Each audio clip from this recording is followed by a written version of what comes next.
Dear people of Amazonia, my fellow brave warriors of our liberation movement, accept liberation greetings from me, Comrade John Akuro, this day.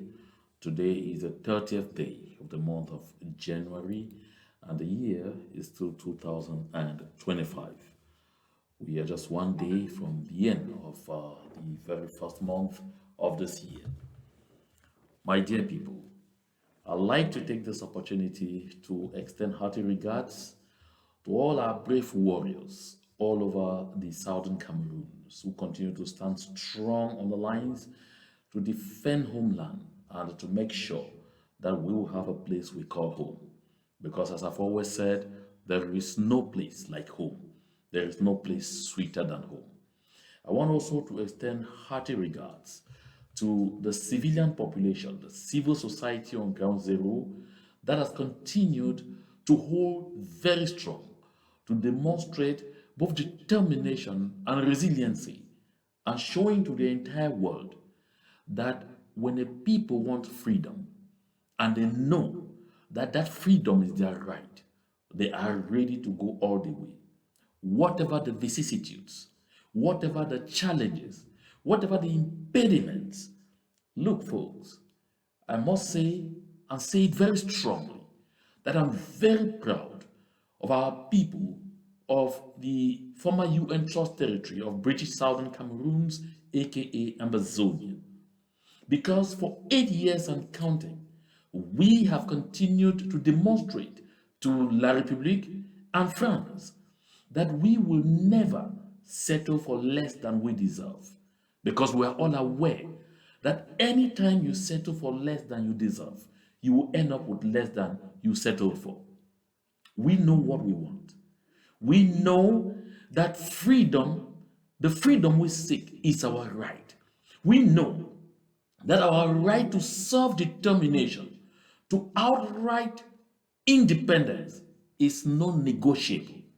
We know that La République du Cameroon is a colonial administration and aggressor on our land. That is why, by day and by night, we continue to hold firm. I know that in the days ahead, our people will be called upon to shut down their businesses, to shut down their towns, their cities, and their villages in observance of what we usually call lockdown. Ghost towns is the real name that I give to it, because our people are going to be doing this voluntarily to foil a fraud of a celebration of our land called Youth Day. La République itself knows that that so-called Youth Day has no significance at all. La République du Cameroon itself knows that there is no historical basis and no historical foundation for the so-called Youth Day. I'm actually taking this opportunity to appeal to our people to continue to be each other's keeper. We must continue to learn from the best, from those who resisted all the way to the end, from those who understood that fighting for freedom also means fighting for the people who will enjoy this freedom, also means showing respect for the rights, the human rights, and the self dignity of the people we are fighting for. This is fundamental to the sustenance of our liberation movement. My dear people of Amazonia, that said, I want to make clear that our conversation today is really around keeping the faith, holding it strong, and building all the broken bridges among us. Because, folks, we are exposed to very difficult and very trying moments on the international scene today. We all know that at this moment that I speak, the world is moving, the world is shaking. Whichever direction it goes, it depends on us how we continue to prosecute our liberation movement. But the one thing that we must not do is we must never falter. Listen, folks, I have the habit of repeating this, of saying it over and over, so that it should stick in our minds that when we started this, none of us ever fooled ourselves to imagine that this was going to be a walk through the park. There are some who joined us because they were excited seeing the crowds, seeing the mobilization, seeing the massive support, seeing the effervescence. They thought that it was going to happen overnight. And once it happened overnight, they were positioning themselves already to ride, on horsebacks and all of those things into new positions they have craved for all their lives. When it didn't come to pass as fast as they expected, of course, their true selves have been revealed and is being revealed more and more on a daily basis. We see them go back to being exactly who they have always been, wolf in sheepskin. My people of Ambazonia, we had the opportunity to read and to learn from people like the great Nelson Mandela, who today remains extremely venerated. He said, the walk to freedom is long and tedious. And therefore, if you are prepared to take that path, be ready to sacrifice right up to the greatest of all sacrifices. He sacrificed 27 years. He was called names. He was abused and insulted sometimes even by his own. Even his own people tried as many times as possible to betray him. At the end of the day, those who called him terrorist rolled red carpets to receive him across the world. Those who called him terrorist at one point called him the greatest peacemaker of all times. Those who said he was the worst species ever to have lived ended up giving him one of the greatest awards in the world, the Nobel Peace Prize. My dear people of Ambazonia, a lot is happening. We have to take stock. We have to keep the faith. We have to keep the fight alive. Don't forget ever that we are dealing with an enemy who lives and thrives on make-believe. La République du Cameroon and France, for that matter, have never solved a single problem whenever issues come up. What they do, they create diversion. They create tension. They build panic. They dangle fear in the pious hope that you will get frightened, in the pious hope that you will crawl on your stomach soon to beg that you ever dared to seek to be free. But for 8 years and counting, we have endured. We cannot afford to allow the time we have sacrificed, to allow the lives that have been lost, to allow the property and everything that is gone, to allow our mental health that has been so heavily attacked, for all this to go in vain. That is why we have to fight all the way to the end. I've said here before, and I want to repeat it, that La République du Cameroon has never changed tactics. They use the same tactic year in, year out. The only thing that they do is just like you have a situation where you're working in a software and your password has to expire at some time, and they expect you to change that password and put a new one. That's what we call password hardening. Change your password and put a new one. And when you are changing the password, within a certain period of time, you cannot reuse the same password you have used before. But after some time limit, the system forgets that old password that you had used before, you reintroduce it, and it accepts. That is how La République du Cameroon operates. La République du Cameroon believes that they've used this tactic, and maybe they had some little success, but they didn't succeed this time. They know they will keep it in the shelf. They wait for that time where they are certain that even in a muscle memory, we don't have it anymore, they bring it back. And when they bring it back, it looks like something new. It looks like a new strategy. It looks like La République du Cameroon is already winning. It looks like La République du Cameroon and France are having the upper hand. It looks like our movement has failed. And it looks like our dream has been killed and is dead.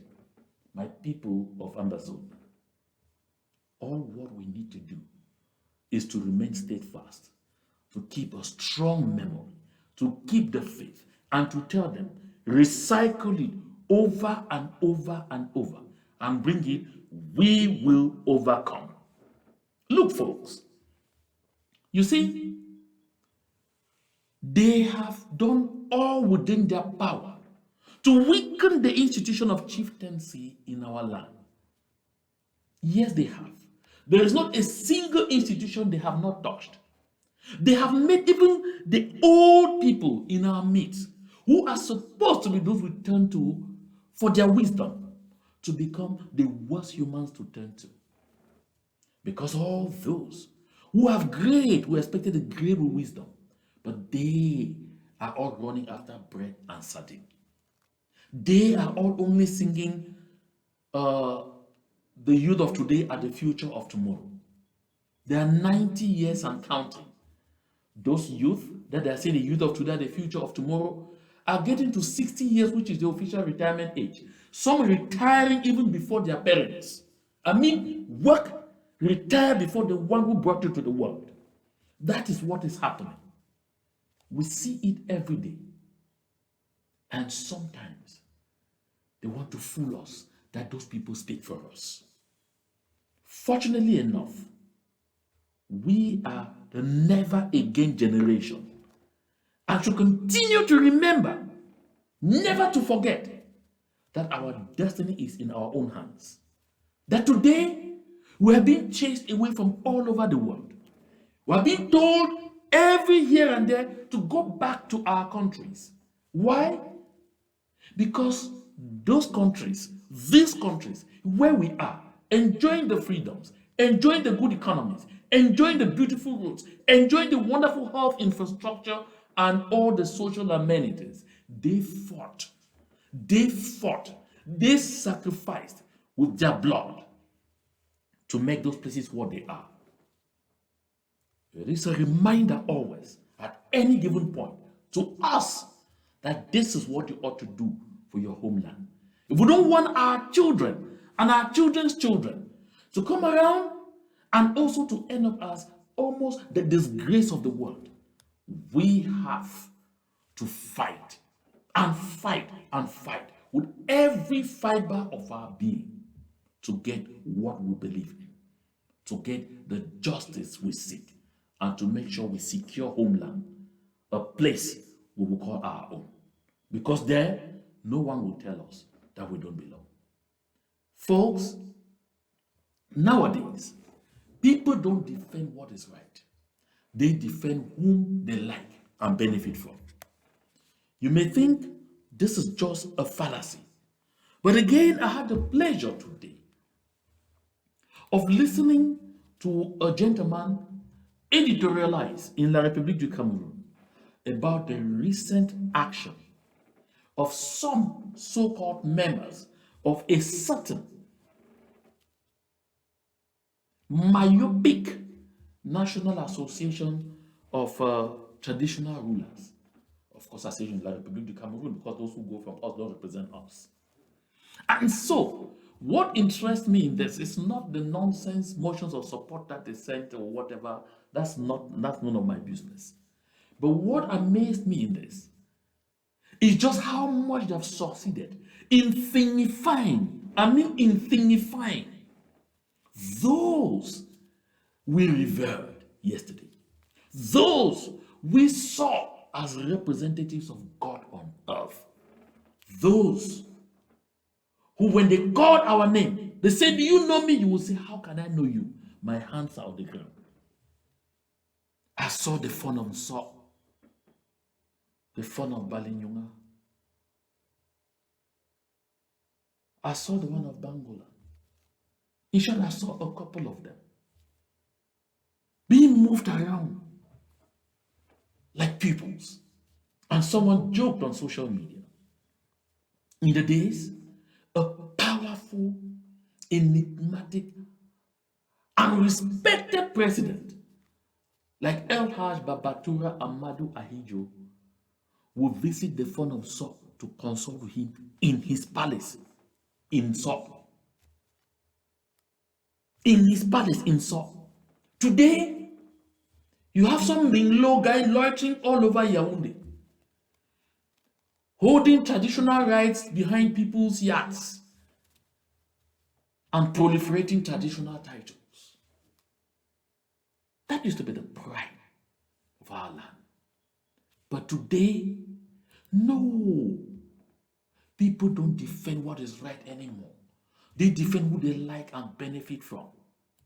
And so what is so amazing in that editorial is not just that the gentleman ridiculed the entire concept of a National Association of Traditional Rulers, but he made some very interesting remark about those who attended that session from the southern Cameroons, as he referred to as Northwest and Southwest. I'd like us to pay a gentle listen. And for those who do not understand French, I will be on hand to interpret pretty quick and pretty fast because we don't have a lot of time tonight. Let's follow him. Sortie, c'est l'objet de la chronique du docteur Aristide de ce matin. Les gardiens de la tradition appellent Paul Biya, 92 ans, à se présenter à nouveau en 2025. Bonjour. Bonjour. Le Conseil des chefs traditionnels du Cameroun a décidé, après évaluation minutieuse de la situation politique du Cameroun, d'accorder son soutien total et indéniable à la candidature de son Excellence Paul Biya à la prochaine élection présidentielle.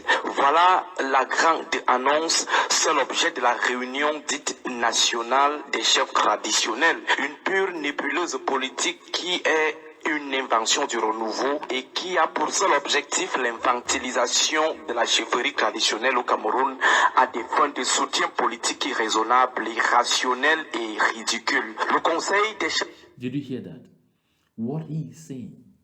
He says there was a meeting of a so-called Council of Traditional Rulers of Cameroon. And he says the existence of that council is a creation, of course, of Mr. Paul Biya's New Deal. We know those who are behind it, Atanka Paul G, Jacques Famandongo, and others. But he says the sole objective of the creation of that body was really to do what? To render infantile, to teenify, to reduce to infants, to beggars, those who are supposed to represent the culture and traditions of our various communities. And he says that the meeting they held in Yaoundé had just one objective, one. And that only objective was to endorse 92-year-old Paul Biya to be candidate for another 7-year mandate. And he says that they said after they took a careful study of the political situation in the country, the economic conditions of the country, oh yes, the state of development of the country, they concluded that after 42 whole years of failure, of ridicule, Paul Biya remains the only choice, the only human being alive that can bring salvation to their country. And so he says that the objective, therefore, of the creation of this council was not just to do, but to ridicule the institution of chieftaincy itself. This is what I said before. You know, some voices have even arisen in our community, in the southern Cameroons, and especially on the grassroots, where the respect for our traditional institutions is really sacrosanct. But voices have risen to say we may have to start considering the abolition of the institution of chieftaincy. Why? Because it has been desecrated. Mr. Paul Biya has reduced it into an instrument of make-believe of his so-called popularity, make-believe of the so-called decision of the people of the southern Cameroons not to take up their freedom, but to continue to be slaves under La République du Cameroun. And so therefore, these individuals, the chiefs, the fonds, the whatever they call themselves, the Ados and the Lamidos, end up no longer speaking for the people they are supposed to be governing. They are not democratically elected for the most part. They inherit. They come from lineages. And they are picked by the people to govern over them, to protect their interests. What do they do today? I said a while ago that today people no longer care about the truth. People no longer defend the truth. People no longer stand for the truth. They defend those people that they like and from whom they get benefits. Let's listen up. Chef traditionnel du Cameroun n'est qu'une invention du RDPC qui rentre dans sa stratégie globale d'assimilation de toutes les élites. Ce conseil répond à la question de l'utilisation et de l'instrumentalisation de la chefferie traditionnelle à des fins d'éternisation au pouvoir. C'est une coque totalement vide parce qu'elle n'est pas représentative de la chefferie traditionnelle de manière globale. Ce conseil n'est constitué que de quelques opportunistes. So, you hear this very clearly. He says that council is what? He says coquille vide. It's an empty shell. Empty shell because those that are like to borrow the terms used by some gentleman who wrote a book entitled Traditional Beggars, that those lunatics who went and sat in Yaoundé in the name of traditional rulers do not represent the various communities they purport to represent. No one ever saw them or has ever seen them at any time go to their communities to tell them, I want us to sit down and have a conversation about the political situation in our country. And so what do you people think? These are the options on the table. Which option best represents our interest? That has never happened. No. I want to know, a lot of those who were there, especially those from the southern Cameroons, they don't even live in their communities. Yeah, you have the Fon of Bangola, Fon Chafa, he lives in Yaoundé. You have Fon Nsembinglo, or just calling that Sembilo, I call the other one Chafa. Isaac Chafa, Sembinglo, he is an IDP in Yaoundé. You have a few other rascals who are based in Douala, distributing titles all over the place. They will gather there. They don't live in their communities. I saw Kevin Shomitang, says the fun of Bambala. He was also there, despite complaining all over the place. That's subject for another discussion about how useless their institutions has been rendered. All those folks, they don't represent anybody. They don't speak for anybody. But I told you earlier, this is what you call make-believe. That system started with something called the Elite Association. That's why you hear at one point there's something called SWELA, Southwest Elite Association. You hear somebody say Noella, Northwest Elite Association, or whatsoever. Give it whatever name. And you find somebody who just get up one morning and stand and say, Le Northwest di oui. One stupid individual in one corner. Or the Sud-West Epupobia. It is that same make-believe that they continue to perpetuate year in, year out. It is that same approach that they have appointed individuals in our communities to pose as members of parliament, as senators, as mayors or whatever, to serve the interest of La République du Cameroun, so that they give a semblance to the rest of the world that the southern Cameroons is still enjoying full political participation with La République du Cameroun. Of course, we all know that our people rejected any election in our land since 2016.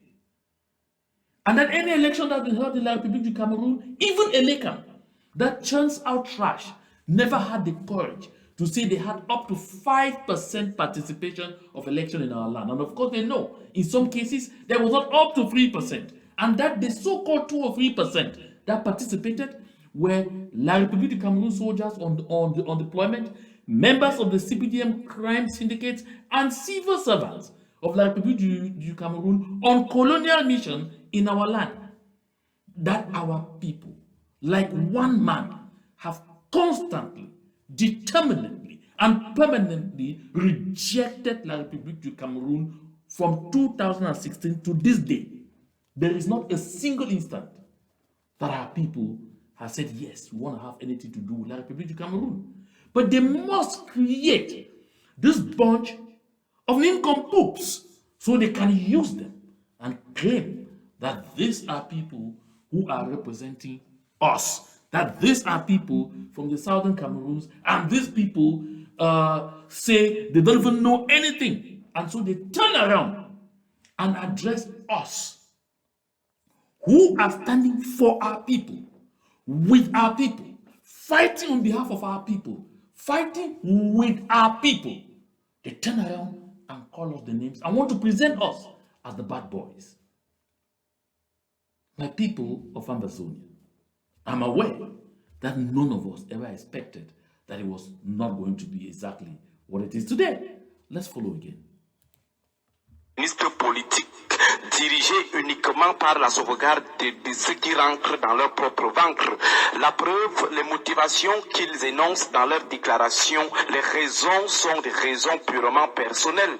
Ils parlent de positionnement de certains d'entre eux à la mangeoire, c'est-à-dire dans les conseils régionaux et dans le Sénat. Ils parlent de leur salaire de 50 000 francs.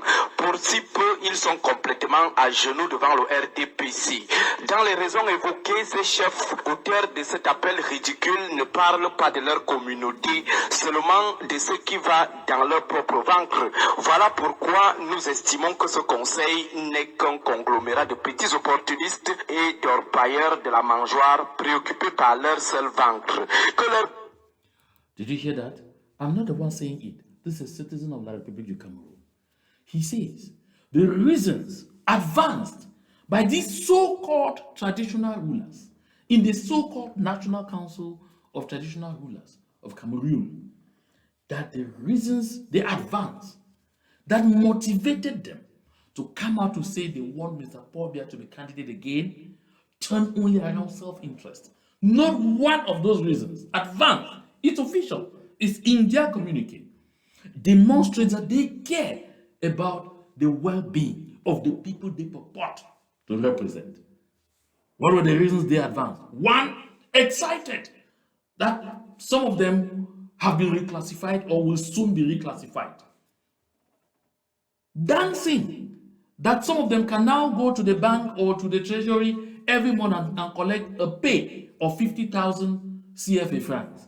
That's hardly $100. Celebrating that once in a while Mr. Pobia sends them little packages just like the ones, just like the envelopes that they sign off at the end of this ridiculous meeting. Not at a single moment did they say in that communique that they were motivated by the construction of farm-to-market routes in their various communities, motivated by the extension of pipe-borne water in their various villages, motivated by the continuous supply of electricity in their communities, motivated by the construction of modern and up-to-date medical facilities, schools, and all of those things in their various villages. None. The only reasons they advanced were reasons that had to turn around them as individuals, their personal well-being. This is the reason. And I agree with the gentleman that he says this is an empty shell. Speaks only for them and not for their people. He is getting to the southern Cameroons. Don't be in a haste. Don't say it's foreign news. It is not foreign. You will soon hear. Just be patient. Let's finish. Leur communauté, leur sujet soit écrasé par Paul Biya, ce n'est pas leur problème. Que leur fils soit sauvagement assassiné comme Martinez Zogo, ce n'est pas leur problème. Du moment où les 50 000 francs de salaire passent chaque fin du mois, du moment où ils sont sénateurs et conseillers régionaux, voilà leur problème. Voilà notre pauvre pays avec certains de ses chefs traditionnels. Mais avouons aussi que c'est nous, sujets des chefferies de ces chefs, qui les encourageons dans de tels égarements purement égoïstes. So, this gentleman says one thing. He says, these so-called chiefs, traditional rulers, do not care whether the Yaoundé system, for those who are from the southern Cameroons, they don't care whether La République du Cameroon's colonial administration and their dogs rape our wives, rape our children, rape our sisters, loot our businesses, burn down our village communities and transform all our people into IDPs, dehumanize us, get into our schools, impregnate our daughters, take our children and ask them to be swimming in mud, kill our people for their sports. It means nothing to them. As long as they are able to go to the bank or to the treasury every month and collect 50,000, collect 100,000, there is no problem. That colonial system can continue to exact whatever they want on the people. This is because they know pertinently that they no longer represent these people. As long as they are appointed senators, as long as they are appointed into parliament, are appointed members of some moribund regional councils, are given positions in state companies here and there, are given contracts, the rest is immaterial. Like I said before, this is the Yaoundé and Paris mantra. These are difficult moments. Where they are doing all this, they try another visual. They try to get back into the core of our resistance to see if they can once more terrorize, frighten us, dangle the specter of more torture and humiliation, so that we start quarreling among ourselves to see who will free himself and bury the others, so that they will say finally that we broke the resistance. But the people of the southern Cameroons know better than that. Let's wrap up with him.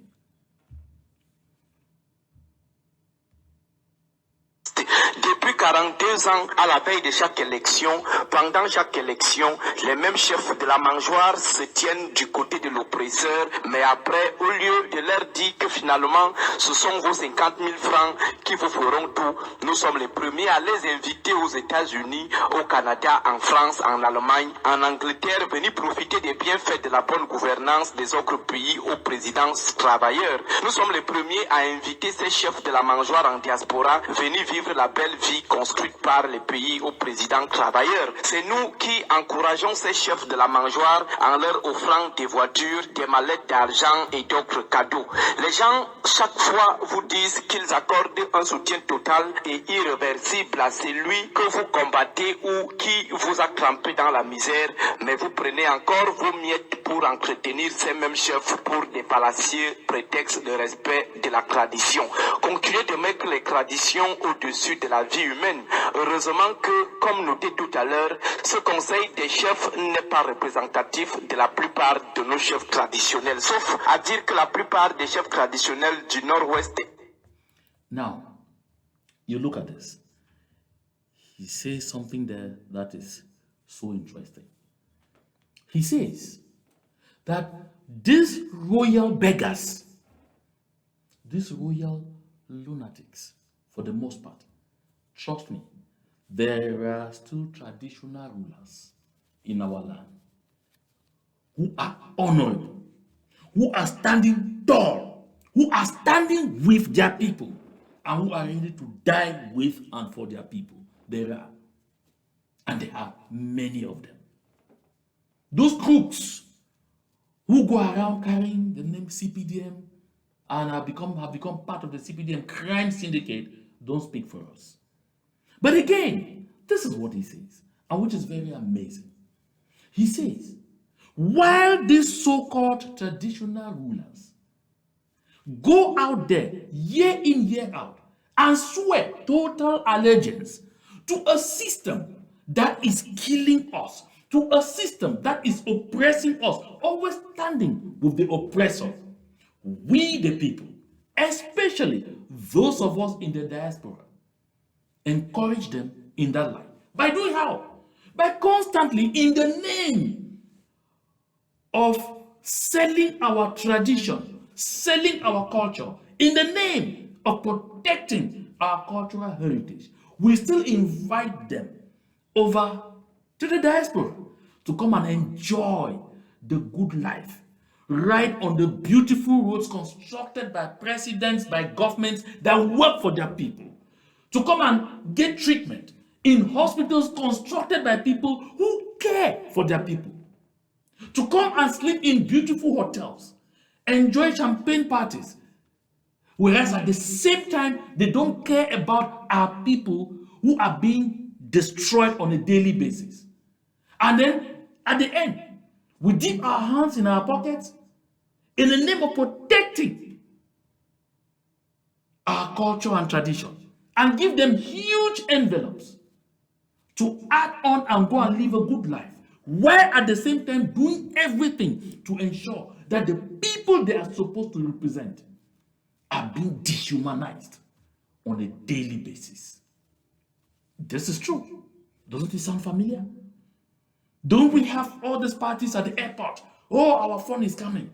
Running around, bouquets of flowers, limousine, everybody building in, all of us in traditional regalia. But when these folks go back home, the first thing they do is align with the oppressive system we're all fighting against.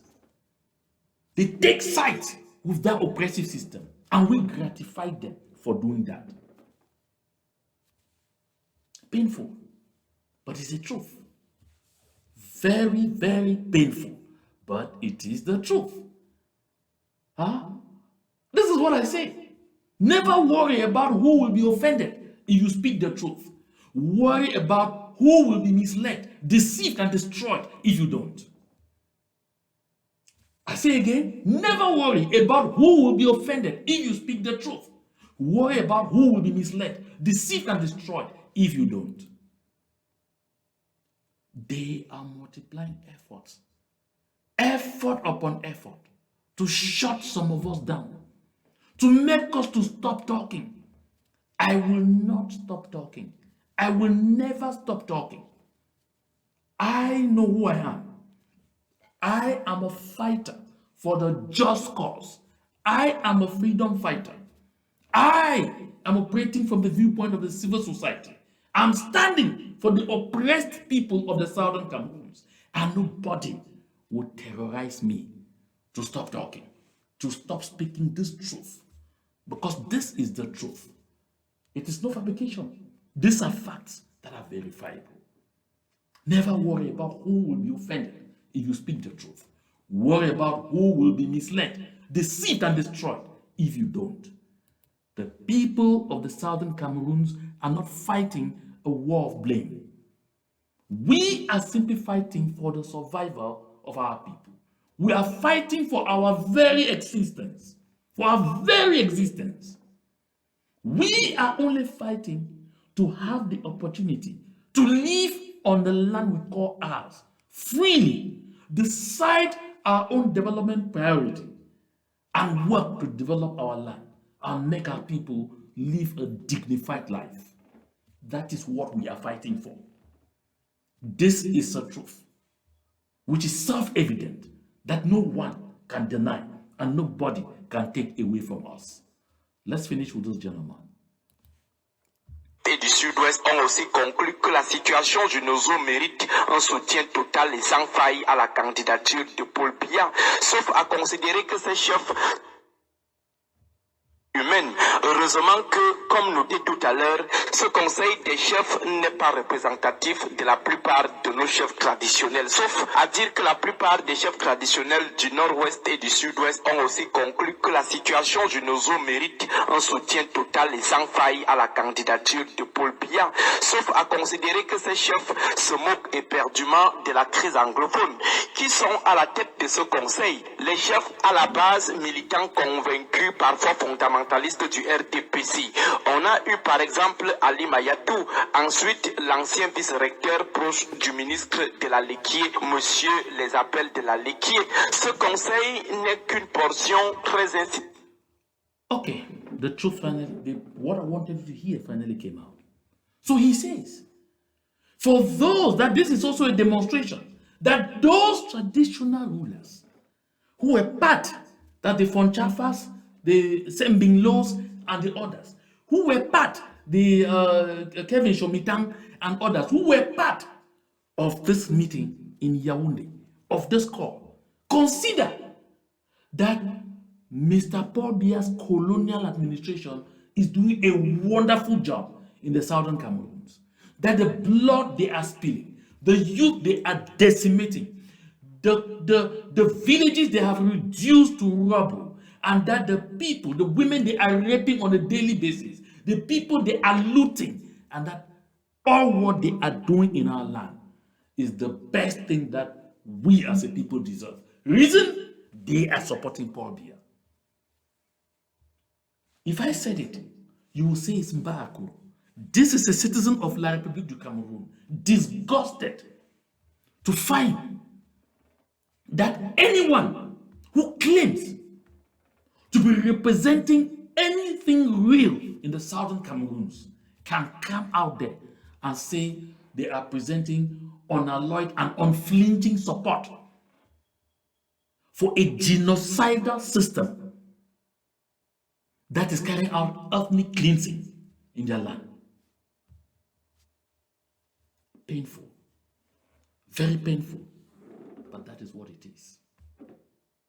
That is the situation as it is. That is where we are, my people of Ambazonia.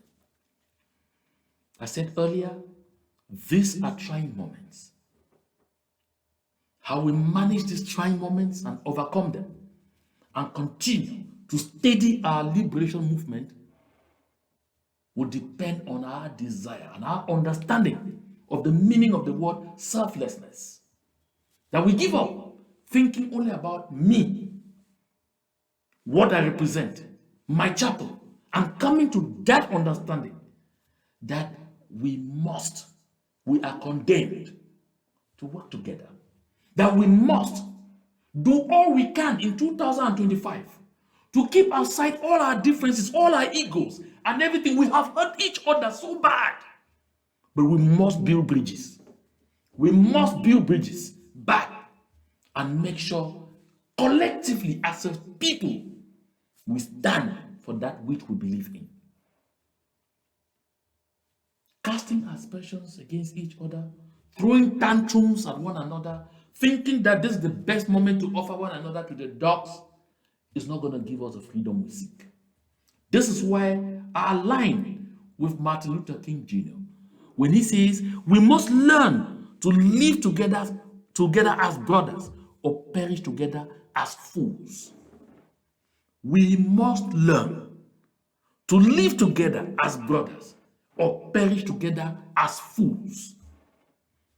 This is timeless wisdom. And the reason is simple. Because those who, according to the wisdom of the ancients, are supposed to be guiding us, to be encouraging us on, to be pushing us to say this is the way to go, have decided that they will go against the African proverbs that says, an adult cannot sit down and watch while the she-goats suffers the pains of labor together. Yet, in our communities, all the gray ones, all the so-called professors, doctors, this and that and all whatnot, are running behind Mr. Paul Biya to seek a place under the table where they can pick crumbs and feed from. And by the same token, auctioning the people whom they claim to be theirs. This is why we must recognize as a people that our destiny is first and foremost in our hands. My people of Ambazonia, the road ahead is still very rocky. The road ahead is still very thorny.